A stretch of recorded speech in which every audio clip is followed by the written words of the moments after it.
Hi friends, today in this video we are going to discuss about subsidiary books.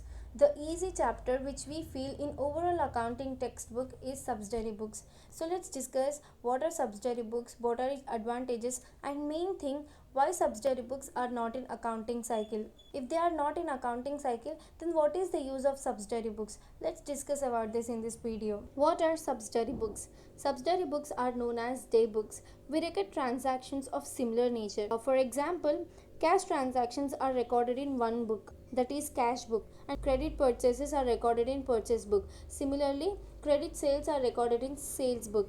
Like this, we record the transaction which are in similar nature. Advantages of subsidiary books. The first is it saves times. So transactions are recorded in separate book with a similar kind of nature will actually help us to reduce the work. In journal entries, you need to write the entry with the narration. So suppose assume that you have a 50 transactions and in that 50 transactions you need to write narration for it. It would be a time wasting. So in that case these subsidiary books are very helpful for us. The next is minimize errors. It's very easy to check the books and we could recognize the errors easily. Types of subsidiary books. They are purchase book, sales book, cash book, purchase return book, sales return book, bills receivable book, bills payable book. Now we got to know that what are subsidiary books, its advantages and its types.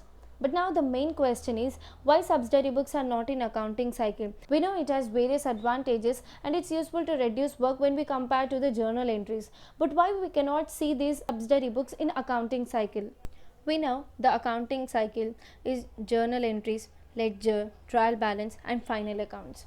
Usually in small organization there will be less transaction in a day. So we can enter the journal entries and its narrations also, then after ledger, then after trial balance and balance sheet.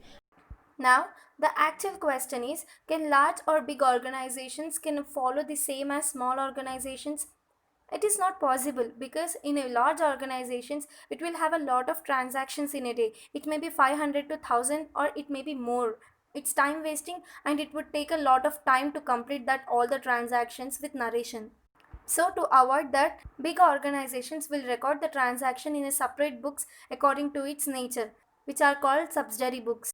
So for large organization, the accounting cycle will be subsidiary books, ledger, trial balance, final accounts.